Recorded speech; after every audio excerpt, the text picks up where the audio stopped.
अस्सलाम वालेकुम। जब आप बाज़ार जाते हो किसी काम के लिए तो आप बाज़ार में क्या करते हो? अलग अलग किस्म के लोग अलग अलग वजह से बाज़ार में जाते हैं और अलग अलग काम करते हैं। कुछ लोग बाज़ार में इसलिए जाते हैं कि खूबसूरत लड़कियां देखने मिलती है, नज़ारा। कुछ लोग विंडो शॉपिंग करने जाते हैं कि देखते हैं बाज़ार में क्या क्या नया आया। ख़रीदना कुछ नहीं है, बस ऐसे ही तफरीह के लिए, टहलने के लिए, यानी वक्त ज़ाया करने के लिए। कुछ लोग बाज़ार में इसलिए जाते हैं कि वहाँ जाकर खरीदी करें, यानी ये अगर 1000 रुपये की खरीदी करना सोच कर जाते हैं तो वहाँ जाने के बाद 1500-2000 की खरीदी करके आ जाते हैं। इनका अपने पैसे पे कोई कंट्रोल नहीं होता है। और कुछ लोग बाज़ार में जाते हैं अगर तो मुआयना करते हैं बाज़ार का, कौन सी दुकान कैसे चल रही है, कौन सा माल बिक रहा है, कौन सी चीज़ यहाँ चल सकती है। इस तरह से कई व्यापारियों ने कई बाज़ारों को आबाद किया है। शारजा में और दुबई के बीच में मुल्ला प्लाज़ा है। मुल्ला प्लाज़ा में एक अरसे तक बहुत बड़ा मॉल है, लेकिन एक अरसे तक वहाँ कुछ नहीं चलता था, खाली पड़ा था। 2-4 दुकानें, कोई कुछ लोग आते थे जाते थे। इत्तेफाक से वहाँ एक डॉक्टर फरहत हाशमी का नाम आप जानते होंगे, उन्होंने वहाँ पे अल हुदा का एकेडमिक स्टार्ट किया और बहुत सारी लड़कियाँ तजवीद मखरज सीखने आने लगी, तफसीर सुनने आने लगी। अलग अलग वक्त, यानी पूरे दिन बहनों का आना जाना रहता था। अब हुआ क्या, किसी ने देखा कि बहुत बहनें आ रही है तो एक बुरखे की दुकान खोल दी। क्यों? उसे पता था कि यहाँ आने वाली लड़कियाँ तरबियत हासिल करने आती हैं। तो बुरखे की एक दुकान खोली, चलने लगी तो दूसरी तीसरी। जब मैंने उसका मुताला किया उस मुल्ला प्लाज़ा का, तो मैंने देखा कम से कम 10 से 15 दुकानें वहाँ पे सिर्फ बुरखे की, स्कार्फ की, दुपट्टे की है। अब साथ साथ में औरतों के दूसरी चीज़ें, ज़रूरतें जैसे पाउडर या ड्रेस मटेरियल, पर्सेस, शूज़, वो भी खुलना शुरू हो गया। यानी तकरीबन पूरा मॉल औरतों के लिए स्पेशल हो गया। इस तरह से जिसने पहला सोचा होगा वो आदमी पहले जम गया।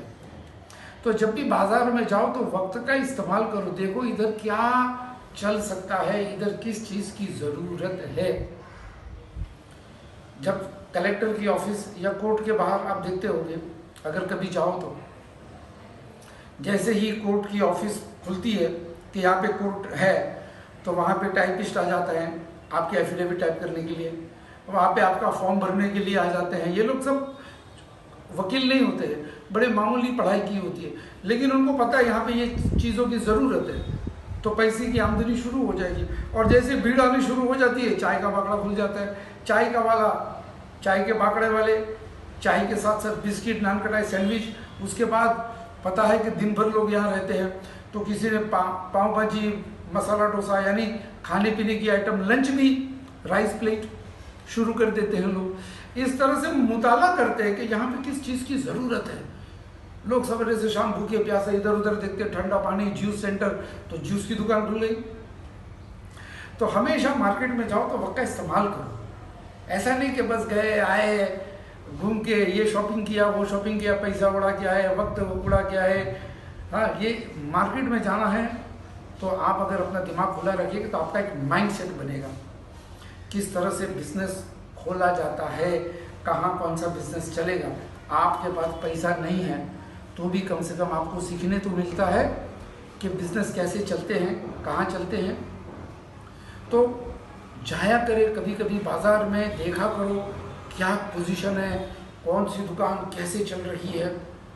अब आप देखिए, हमारे अंधेरी में मच्छी मार्केट है, यानी वर्सोवा पे बहुत सारी मच्छियाँ बेचने वाली, और लोगों को नहीं पता कि ये मच्छियाँ बेचकर बहुत पैसे वाले होते हैं, लेकिन इनका लिबास बड़ा सादा होता है।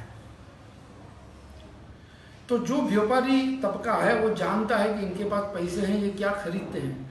तो वहाँ सोने की दुकान, जेवर की, जो बड़ी बड़ी सोने की, देखो आप कभी भी मच्छी बाज़ार में तो मच्छियाँ बेचने वाली जो है बड़े बड़े हैवी ज्वेलरी पहनती है। तो जेवर की दुकान खुल गई, ये भड़के कपड़े पहनते हैं, लाल पीला, तो वैसे कपड़े की दुकान खुल गई। इस तरह से लोगों की जो ज़रूरत होती है, एक स्कूल है या एक कॉलेज है, कॉलेज के बाद आप जाएंगे क्या देखेंगे? अक्सर लोग खूबसूरत लड़कियां देखते हैं, अक्सर लोग खाने पीने की रेकड़ियाँ की तलाश करते हैं, उड़ाने जाते हैं पैसे, कौन सी डिग्री है, एडमिशन मिल सकता है कि नहीं। बस कुछ लोग वहाँ पे व्यापारी बन के जाते हैं, देखते हैं यहाँ क्या चलता है। तो आप देखोगे कॉलेज बनी, उसके बाजू में स्टेशनरी की दुकान बन गई, स्कूल कॉलेज की टेक्स्ट बुक है, नोटबुक्स, पेन, सब चीज़ मिलने लगी। और बाजू में जेरोक्स सेंटर भी बन गया, आपके फोटो कॉपीज, एडमिशन, ये वो सारे लेमिनेशन सब बनना शुरू। साथ ही साथ फिर सैंडविचेस और जूस सेंटर्स बन गए, क्योंकि कॉलेज के स्टूडेंट को रिसेस में कुछ खाना पीना चाहिए। तो एक बस्ती बनती है जहाँ पे लोगों का आना जाना शुरू होता है। तो जो वहाँ आते जाते हैं उन लोगों की ज़रूरतें पूरी होती है, और इसे कहते हैं बिजनेस डेवलपमेंट। एक आइडिया देख लिया आपने कि यहाँ ये चीज़ चल सकती है, उस आइडिया को आपने डेवलप किया, उसे बढ़ाया, और वहाँ पे एक आमदनी खड़ी हो गई। कभी कभी मैं देखता हूँ, ट्रेन में आते जाता हूँ, नडियाद, बम्बई, हैदराबाद, बॉम्बे, तो मैं देखता हूँ कि अंदर भी कारोबार चलते हैं। 5 मिनट के लिए, 10 मिनट के लिए लोग आते हैं और कम से कम मेरी नज़रों के सामने 1,500-2 हज़ार का माल बेच देते हैं।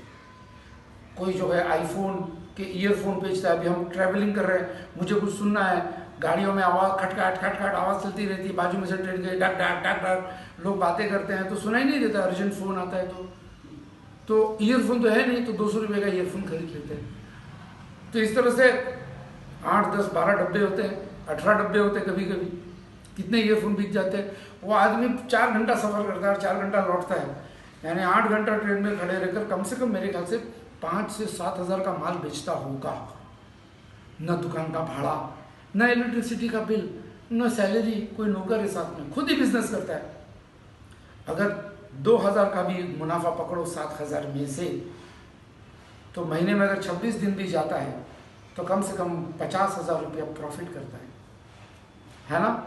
ट्रेन में भीड़ है, और भीड़ में अलग अलग किस्म की ज़रूरत होती है। आप भी कभी ट्रेन में जाकर देखो, वड़ा पाव, पानी पानी, चाय ठंडा, इस तरह से बोलकर लोग अपना माल बेचते हैं। यही बिजनेस है। लेकिन क्या हम पढ़े लिखे हैं और हम ग्रेजुएट्स हैं, हम MBA है, हम मार्केटिंग वाले हैं, हम क्या ये सब कारोबार करेंगे? अगर आप ये सोचते हो तो कभी बिजनेस मत करना। आप जिंदगी भर नौकरी करें, ज़्यादा अच्छा है। क्यों? बिजनेस करने के लिए ईगो छोड़ देना पड़ता है। बिजनेसमैन एक्चुअली सेल्समैन होता है। अगर सेलिंग कर सकता है, गट्स है, शर्म को फेंक कर माल बेचने का, तो बिजनेस करें। जितने भी बड़े बड़े ताजिर को मैं जानता हूँ ना मेरे सर्कल में, सब ने छोटे से शुरुआत की थी बेचने का। जितने बड़े बड़े व्यापारी हैं उनसे मैंने पूछा, भाई आपने शुरू कैसे किया? कहते कि मेरे अब्बा की दुकान में मैं सेल्समैन था, और मैं खुद भी मेरे अब्बा की दुकान में मैं गल्ले पे नहीं बैठता था, गल्ले पे बैठता था तो सो जाता था, डांट पड़ती थी, तो मैं सेल्समैन बन जाता था और माल बेचता था। तो धीरे धीरे मेरे अंदर बेचने की सलाहियत आ गई, प्रेजेंटेशन स्किल्स आ गए, जो मुझे पब्लिक स्पीकिंग में भी काम आती है। तो कभी भी सेलिंग को मामूली मत समझिए, वही कारोबार है। एक ऑटोमोबाइल का इंजीनियर जो होता है उसकी सैलरी ऑटोमोबाइल बेचने वाले जैसी नहीं होती है। वो इंजीनियर है, वो गाड़ी रिपेयर करता है, उसको मैकेनिक के बारे में पता है। लेकिन जो गाड़ी बेचता है उसको पैसा ज़्यादा मिलता है, कमीशन मिलता है। 10 लाख 12 लाख की गाड़ियाँ होती है आज। अगर 5% भी कमीशन मिल गया तो 50,000 रुपया मिल गया। महीने में 2 गाड़ी बेची, लाख रुपया। इंजीनियर की सैलरी लाख रुपया थोड़ी होती है, 40-50 हज़ार रुपया। तो इंजीनियर भी रहेंगे आप, या फार्मासिस्ट भी रहेंगे, अगर सेलिंग स्किल्स नहीं आएगी दोस्त, तो बिजनेस करने की हिम्मत नहीं करना। दूसरे के मोहताज रह जाओगे, सेल्समैन के मोहताज। फिर सैलरियाँ दो, फिर कहेंगे कि हम प्रॉफिट होता नहीं है, फिर टेंशन हो जाएगा, स्ट्रेस आ जाएगा, या कभी प्रेशर में इतना आ जाओगे किसी का पैसा डूब जाएगा, या खा जाएंगे, लोग कहेंगे खा गया। तो आज का सबक ये है, बाज़ार में जाओ, घूमो, keep your mind open and check out क्या क्या मार्केट में नया है, किस चीज़ का कारोबार होता है, और बातें लेकर इंशाल्लाह अगले नशिस्त में फिर मिलेंगे। अस्सलाम वालेकुम।